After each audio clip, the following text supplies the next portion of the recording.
E aí pessoal do Você Mais Rico, quem fala é Bruno Perini, criador do canal, e nesse vídeo vamos falar sobre a nova máxima, tanto do Bitcoin quanto de outras criptomoedas e coisas importantes que estão acontecendo no dia de hoje especificamente e também ao longo das últimas semanas. Só que antes de entrar no conteúdo do vídeo, eu tenho dois recados muito interessantes. Então a primeira coisa é que vocês, observando aqui a descrição do vídeo, verão que há um link sobre novidades que virão por aí, inclusive com um pronunciamento bem significativo do Grupo Primo, do qual eu sou acionista, no dia 26 de abril. Então, para quem quiser saber o que vai acontecer, garanto que vai ser uma coisa muito interessante, se inscreva na lista, para que vocês possam ser informados em primeira mão. E um outro ponto é que nesse vídeo eu falarei sobre Bitcoin, e se você quer saber mais sobre esse assunto, sobre criptomoedas, amanhã, na quinta-feira, às 6 da manhã, já vai estar disponível mais um episódio do meu podcast, junto com a minha esposa, os Sócios, falando especificamente sobre criptomoedas com o pessoal do Biscoint. E além disso, também gostaria de mostrar para vocês em primeira mão, que nós estamos entre os 3 podcasts mais relevantes no ranking Top 200 do Spotify e dentro da categoria Negócios, nós somos o segundo, perdendo apenas para o Primocast. Nós estamos em segundo, depois em terceiro vem o podcast do meu sócio também, do Joel J. Então, das 3 primeiras colocações no ranking de negócios, o Grupo Primo está nas 3. Então, ouça o nosso podcast, tem muito material interessante lá, veja também o do Joel, o do Thiago não preciso nem falar, né? É o maior do Brasil, porque são muito bons. Agora, entrando no assunto do vídeo especificamente, o que a gente viu no cenário das criptomoedas, tanto hoje, que é um dia muito importante, quanto ao longo das últimas semanas. Primeiro, que no momento que eu gravo esse vídeo, o Bitcoin está praticamente nas suas máximas. Está batendo aí 63 mil dólares e 200, ele bateu uma máxima aí acima de 64.863, com market cap, né, um valor de mercado, ou seja, todos os Bitcoins já minerados vezes o quanto vale um Bitcoin, de 1,18 trilhão de dólares, o que é muita coisa. Mas o interessante é que isso não está acontecendo apenas com o Bitcoin. Você pega outras altcoins, aquelas alternative coins, ou seja, outras criptomoedas, que também estão batendo a sua máxima. E nesse ponto eu vou destacar aquela que seria, pelo menos na minha opinião, a mais importante depois do Bitcoin, que é o Ethereum. De uma maneira simples, assim, o que é o Ethereum? A criptomoeda em si é o Ether, né? Mas essa rede do Ethereum, o que eles pretendem fazer? Se o Bitcoin seria responsável pela descentralização monetária, devolver o poder monetário para as pessoas, o Ethereum seria responsável pela descentralização da internet, com a criação de todo um sistema de aplicativos, contratos inteligentes, de maneira também incensurável, porque não tem uma empresa muitas vezes por trás. Então, dentro do Ethereum, qualquer um pode lançar um novo protocolo, até uma nova criptomoeda. O pessoal faz muito isso, né? A Pax, lá, a empresa que tem stablecoin de dólar, tem também uma cripto chamada Pax Gold, que é lastreada em ouro. Eles foram lá na rede do Ethereum, com o protocolo ERC20 e criaram uma outra criptomoeda utilizando essa rede. E o Ethereum também está nas máximas. Nesse momento, ele está com preço de 2.358 dólares e 28 centavos, chegou a bater aí em quase 2.400 dólares, o que daria uns 14 mil reais, mais ou menos. Então, bastante coisa. Inclusive, acumula uma alta maior do que a do Bitcoin ao longo dos últimos 12 meses. Como eu disse, tudo é no momento que eu gravo esse vídeo, porque nada garante que daqui até o horário que vai sair no canal, essa alta não tenha se convertido em baixa, porque ambas as criptomoedas, e todas as outras, né, são muito voláteis. A gente não pode se surpreender com essa volatilidade. É uma frase do Sêneca, um filósofo que eu gosto bastante, estoico, romano, viveu no século I, que ele fala que acaso alguém se surpreende de ter calor no verão, frio no inverno, náusea no mar, ser sacudido em uma viagem, é forte a alma diante dos males para os quais está preparada. Então isso aqui pode mudar radicalmente, da noite para o dia. Inclusive, o cerne desse vídeo estará nesse aspecto. Mas antes vamos falar de algumas outras notícias interessantes. E apenas para ilustrar, nos últimos 12 meses o desempenho do Bitcoin está em torno de 915% de subida, um baita desempenho, mas o do Ethereum está em 1.545%, ou seja, 500% a mais, né? Não é pouca coisa isso, é muita coisa, e esse tipo de movimento, ele pode vir a continuar. Até porque, como que funciona esse ciclo das alternative coins, das altcoins, superando o Bitcoin? O que acontece geralmente é que as pessoas, na maior parte leigas, pouca gente no mundo tem Bitcoin. Outro dia um analista fez um estudo estatístico e chegou à conclusão dele lá com uma margem de erro, né? Variava, mas que mais ou menos 1,7% do mundo teria Bitcoins nesse momento, variando entre 1,3 e 1,7. Ele confiava mais na estimativa de 1,7. Isso foi há 4 meses atrás, então provavelmente esse número ele deve ter crescido. Mas isso mostra como essa tecnologia, apesar de estar sendo adotada de maneira comparativa, de forma muito mais rápida do que outras tecnologias, até do que com a internet, ela ainda é usada por pouquíssimas pessoas. E grande parte das pessoas que usam também não entende direito como que esse negócio funciona. Contudo, primeira coisa, é interessante pensar que, nossa, 1,7% do mundo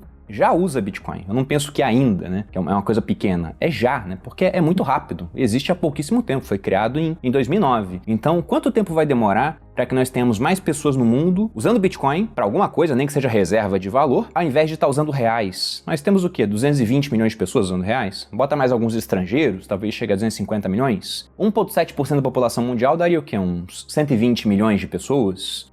Então estaríamos na metade da adoção do real por uma população? Bom, isso pode evoluir de maneira muito rápida. E nisso, muita gente se anima com essa escalada dos preços. E quando você vê o noticiário, então, você fica mais animado ainda, porque você vê uma impressão descontrolada de dinheiro pelo mundo, não só nos Estados Unidos, como em vários outros países, até aqui no Brasil, porque a gente está criando dívida para poder gastar mais. Então, no final das contas, é mais dinheiro sendo colocado na economia de todo jeito. E hoje também é um dia muito importante, porque é hoje que a Coinbase, uma das maiores corretoras de criptomoedas do mundo, em valor de mercado provavelmente a maior, porque ela está fazendo o seu IPO hoje. A estimativa para o valor de mercado da Coinbase, que fatalmente mudará até o final do dia, é de 100 bilhões de dólares. Isso faz com que a Coinbase valha mais do que boa parte dos bancos que existem pelo mundo, às vezes 2 vezes mais do que grandes bancos, alguns bancos brasileiros, por exemplo. Ela vale 2 vezes mais do que a Petrobras, com esse valor de mercado, e ela vale mais do que as bolsas americanas Nasdaq e NYSE somadas em termos de valor de mercado. Então isso é muito significativo. Inclusive, na esteira desse início de negociação da Coinbase, nós tivemos há pouquíssimo tempo essa notícia aqui. Dentro do Brasil, a maior corretora de criptomoedas que nós temos também está iniciando o seu processo de estudo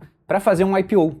Provavelmente querendo surfar essa onda de uma grande valorização, né, o pessoal pagando múltiplos muito caros nas corretoras de criptomoedas. Quanto que seria o valor aí que o mercado Bitcoin vai atingir de mercado com esse IPO? O possível, né? Porque, de fato, a gente não sabe o que vai acontecer no futuro. Mas eles estimam que a faixa do valuation fica entre 10 e 15 bilhões de reais. E um outro ponto que anima muito também é a crescente adoção por parte de empresas de pagamentos do Bitcoin como uma tecnologia que possa ser usada para isso. O PayPal já tem notícias relevantes sobre isso, Visa, Mastercard. A própria Tesla, há pouquíssimo tempo, também anunciou que já vai estar vendendo seus carros diretamente por Bitcoin e não da maneira que, por exemplo, os mecanismos de pagamento estão aderindo, né? Você faz uma transação com Bitcoin, ele converte na hora para a moeda que você vai usar, dólar, real.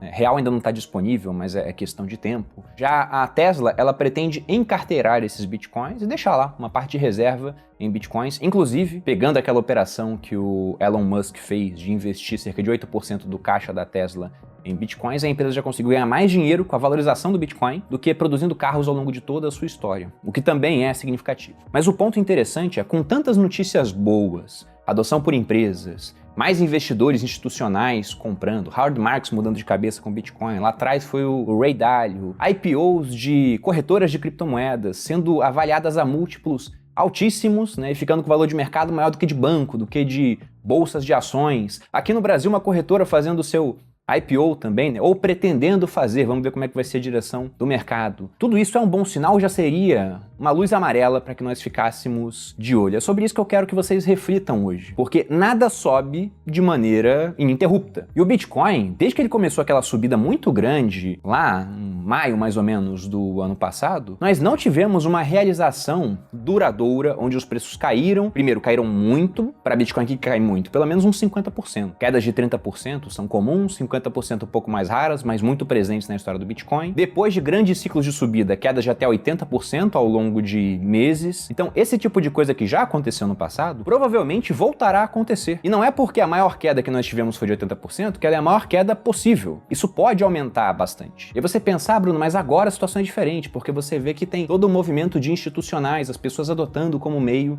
de pagamento. E até pode ser diferente, mas eu duvido muito que isso já não esteja embutido no preço do Bitcoin. Lógico que ele pode subir mais. Eu, por exemplo, mantenho uma posição da minha carteira em Bitcoins e outras criptomoedas também. Eu gosto do Ethereum, já acabei falando dele aqui no vídeo. Acho que o Ethereum tem uma tecnologia interessante, mas mesmo assim, exponha-se com cuidado. E se você estiver querendo montar uma posição agora, eu especificamente não acho que é a hora de você entrar muito pesado de uma vez. E por que eu digo isso? Porque subiu muito. Ah, Bruno, mas estão produzindo muito dinheiro no mundo, é escasso, vai ser adotado por cada vez mais gente. Bom, isso depende da criptomoeda da qual você está falando. Bitcoin é escasso, outras criptomoedas, o próprio Ethereum, ele não tem essa escassez, né? Ele pode ser produzido aí de maneira infinita. Mas em todo caso, independente de ser escasso ou não, como o preço já subiu demais, é um momento para ter cautela.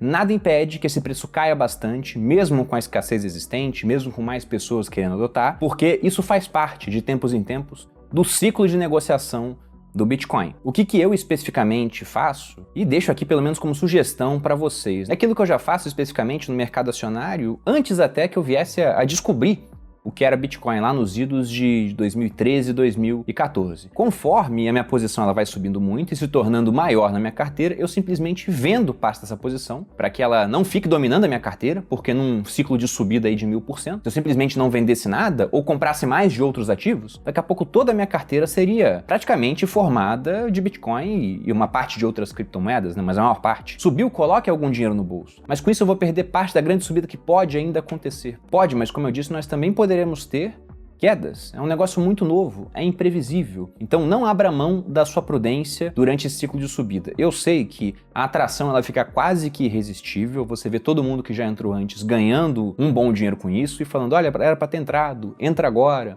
E até acho que se você não tem nada, é interessante você ter uma pequena exposição, mas monte isso aos poucos. Evite colocar muito dinheiro de uma vez, sobretudo se você não entende muito bem como essa tecnologia funciona. E de tempos em tempos, se você tiver com bom lucro, faça o seguinte, pegue parte desse lucro, né, e diminua o seu risco. Dando um exemplo de como que isso funcionaria. Você comprou Bitcoin e se você fez isso há 6 meses, você já está com quase 500% de lucro. Então você colocou 100, você está com 600 agora ao todo, 500 disso é lucro.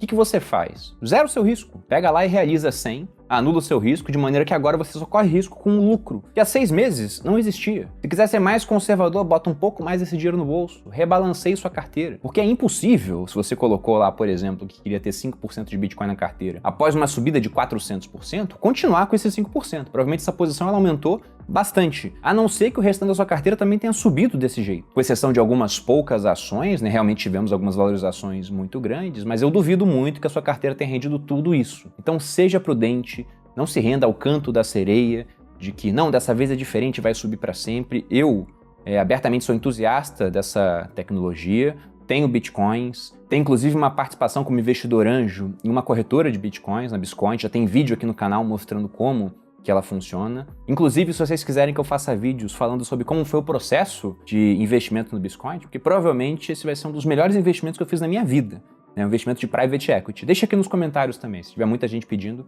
eu faço esse vídeo. Mas mesmo assim, pegando a história pregressa do Bitcoin, imaginando que não será diferente, você tem que estar pronto para quedas muito grandes. Se você tem uma posição muito grande, você pode estar correndo risco demais nesse momento. E fechando aqui com aquela citação que eu já fiz no início do vídeo do Sêneca, né? Acaso você se surpreende em ter frio no inverno, calor no verão?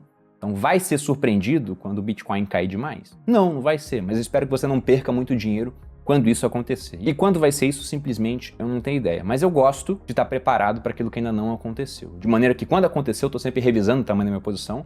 Eu vou perder dinheiro, mas isso não vai me afetar demais, não vou ser destruído, não vou ter que mudar de casa, ou fazer grandes modificações na minha vida, porque o Bitcoin baixou de valor. E espero que o mesmo tipo de coisa aconteça com você. Portanto, seja prudente. É isso, pessoal, esse é o recado do vídeo. Espero que vocês tenham gostado. Se você gostou, deixe seu like aqui, se inscreva no canal, me siga nas redes sociais. Um grande abraço e até a próxima.